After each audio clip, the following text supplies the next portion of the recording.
सरपंच जी तो चल दिए, अब कौन उठाएगा गांव की जिम्मेदारी। गए यार कबूतरा वाले नवाज शरीफ 1 साल और 4 दिन बाद अपने आबाई मुल्क रवाना हो गए। 1 साल और 4 दिन में एक दिन भी कोई बीमारी उसको छोकर भी नहीं गुजरी।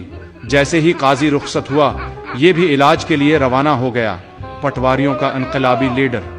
दोस्तों, पाकिस्तान की अदलिया में सिर्फ 3 जजेस ही ऐसे गुजरे हैं जिन्हें आज भी इंतहाई दियानतदार जज माना जाता है। पहला था जस्टिस कार्नेलिस, जो कि मजहब के लिहाज से ईसाई था। दूसरा जस्टिस राणा भगवान दास, जो कि मजहब से हिंदू था। और तीसरा दुराब पटेल, जो कि पारसी था। हमारे जजेस सिर्फ नाम के ही मुसलमान हैं, काम इनके फिरौन से भी बढ़कर हैं। गलत फैसलों के एवज अवाम का पैसा लूट कर ये बिना शर्मिंदा हुए हज को भी चले जाते हैं। मैंने मजदूर के माथे पे बहता पसीना देखा, तूने रिश्वत की कमाई से मदीना देखा। अगर हज करने पर नाम के साथ हाजी लिखते हो तो हराम खाने पर हरामी क्यों नहीं लिखते।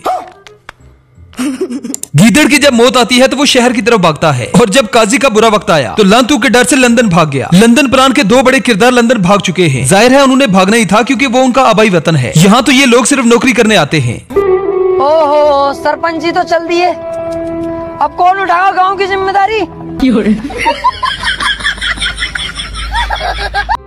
ओहो, सरपंच जी तो चल दिए, अब कौन उठाएगा गांव की जिम्मेदारी। खबर ये नहीं कि बाबूजी लंदन भाग गए। अफसोसनाक खबर ये है कि बीमार बेटी के इलाज के लिए जेवरात बेचकर आने वाला शहरी डकैती करने वालों ने मज़ाहमत पे कत्ल कर दिया। वाकई में हम जिंदा कौम है, पाइंदा कौम है। काजी फाइज ईसा वो शख्स था जिसका सोना उसके जागने से बेहतर था। उसका जज ना होना जज होने से बेहतर था। इसका जाहिल होना इसके इल्म से बेहतर था। इसकी खामोशी इसके कलाम से बेहतर थी। और कबूतर वाले का लंदन जाना पाकिस्तान में रहने से बेहतर था। टुर गए यार कबूतरा वाले ते लै गए पटवारियों दे सारे हासे। लंदन में होने वाली आलमी कबूतरबाजी के मुकाबले में शामिल होने के लिए पाकिस्तान के माहिर कबूतरबाज रवायती बिजती करवाते हुए लंदन रवाना। पाकिस्तान में जब भी कोई इलेक्शन या फिर आईनी तरमीम करवानी होती है तो लोटे ऐसे बिकते हैं जैसे सर्दी में समोसे पकोड़े। यहाँ तो हर कोई बिकाऊ ही नजर आता है। अगर कोई नहीं बिका तो कायदे मोहतरम इमामुल उलमा इज्जत इमाम जनाब मौलाना फजलुर रहमान साहब। अगर बिक गया तो मौलाना मरियम नवाज साहिब।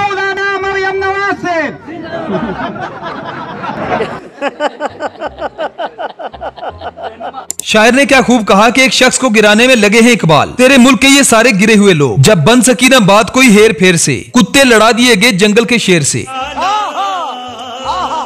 हमारे कुछ पटवारी जाहिल भाई ऐसे भी हैं जिन्हें अब तक इस बात की समझ ही नहीं आई कि 26वीं आईनी तरमीम का मतलब क्या है और इस 26वीं आईनी तरमीम से उनको क्या फर्क पड़ेगा। तो इस तरमीम का सादा अल्फाज में मतलब ये है कि इलाके के तमाम जराइम पेशा अफराद इस आईनी तरमीम के बाद मिलकर अपना SHO मुंतखब करेंगे। खुदा की शान देखो और इस तस्वीर को भी। एक डाकू चीफ जस्टिस से ईमानदारी का हल्फ ले रहा है। हल्फ का मतलब वादा और कसम होती है जो अल्लाह को गवाह बनाकर उठाई जाती है कि मैं मुल्क के प्रति निष्ठावान रहूंगा, अपने फराइज में कोताही नहीं करूंगा, ड्यूटी को ईमानदारी से सरंजाम दूंगा, अपने मफाद को छोड़कर मुल्क के लिए काम करूंगा। जरदारी साहब ने इस मुल्क के लिए क्या काम किया है ये तो आप अच्छी तरह से जानते हैं। अब देखना यह है कि नए चीफ जस्टिस साहब क्या करते हैं। हल्फ बर्दारी के दौरान जरदारी साहब ने अपने मुर्शिद का नाम ही नहीं लिया। बिस्मिल्लाहिर्रहमानिर्रहीम, औज़ुबिल्लाहि मिनश्शैतानिर्रजीम, बिस्मिल्लाहिर्रहमानिर्रहीम। Here I come. Oh, here I come. औज़ुबिल्लाहि मिनश्शैतानिर्रजीम, बिस्मिल्लाहिर्रहमानिर्रहीम।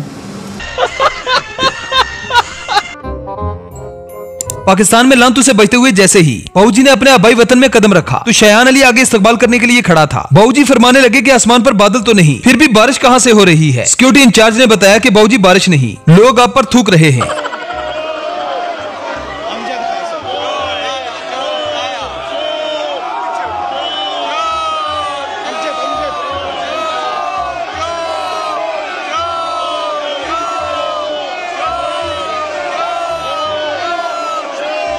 बाबूजी का लंदन में ऐसा इस्तकबाल हुआ जिससे तारीख भी सुनहरी अल्फाज में लिखेगी। बाबूजी फरमाने लगे कि ये लोग मुझे गालियां क्यों दे रहे हैं। तो सिक्योरिटी गार्ड्स ने कहा कि बाबूजी गालियां ने निकाले तो और क्या करें, तुसी कम जो बड़े चंगे कीते ने।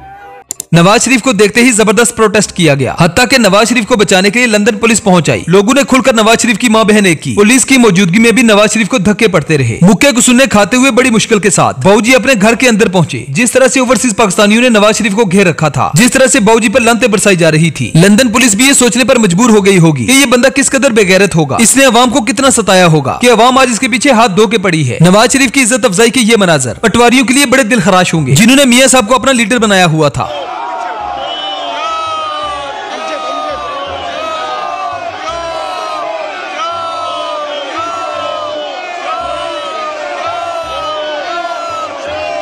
चलो पाकिस्तान के मुखिया, सरपंच, माई बाप और बड़े ठेकेदार भागे सो भागे। अब तो छोटे सरपंच भी एक एक करके भागने लगे हैं। काजी फाजी साहब और नवाज शरीफ के बाद आबिद शेर अली भी लंदन भागते हुए नजर आए।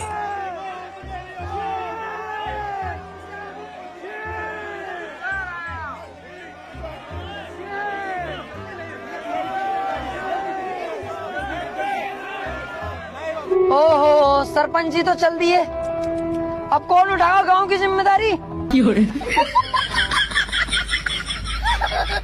मुझे अफसोस और तकलीफ भी होती है कहते हुए कि हमें किस तरह का पाकिस्तान चाहिए।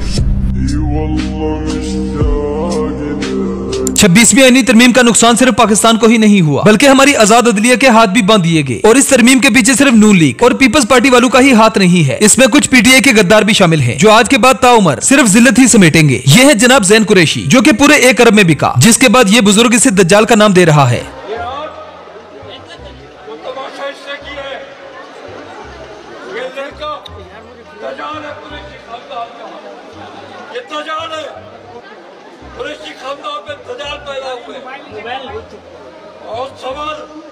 और सबर, ये सियासत नहीं है, मेरे दादा की बाजार है। यहाँ तमाशा नहीं चलेगा, इज्जत चलेगी, एहतराम चलेगा। सोच समझ, खामोश, मेरे से पहले गुजर कैसे हुए। अब जरा इस अगली वीडियो को देखें, जहां पर गवर्नर स्टेट बैंक पाकिस्तान की अमेरिका में इज्जत अफजाई हो रही है। ये मौसूफ अमेरिका में कर्जा मांगने जा रहे थे, मतलब इन सियासतदानों ने हमारी इज्जत का कबाड़ा कर दिया है। नाज़रीन, जब आप कशकोल लेकर फिरें और दर दर से भीख मांगें और कर्जों पर गुजारा करें तो यही होता है। यह है गवर्नर स्टेट बैंक जमील। देखिए इसकी अमेरिका में क्या औकात है, अगर उन्हें लाइन हाजिर किया हुआ है। दोस्तों, इज्जत वो होती है जो सर चढ़कर बोले। इस वक्त 25 करोड़ अवाम की दिल की धड़कन अडयाला जेल में कैद है। लोग इमरान खान के सब्र, उनकी बहादुरी को हैराज तहसीन पेश करने का कोई भी मौका हाथ से जाने नहीं देते। So, it is important to understand this. The Prophet lives in our hearts. The Prophet lives in our hearts. तो यार, इन वीडियोस पर आपकी क्या राय है हमें कमेंट सेक्शन में जरूर बताएं। वीडियो पसंद आए तो वीडियो को लाइक कीजिए, शेयर कीजिए और चैनल को सब्सक्राइब करना ना भूलें। तो मिलते हैं नेक्स्ट वीडियो में। Goodbye. आप ही साहब आई थे, बुलाना तो आपने, बुलाना तो आपने, मैंने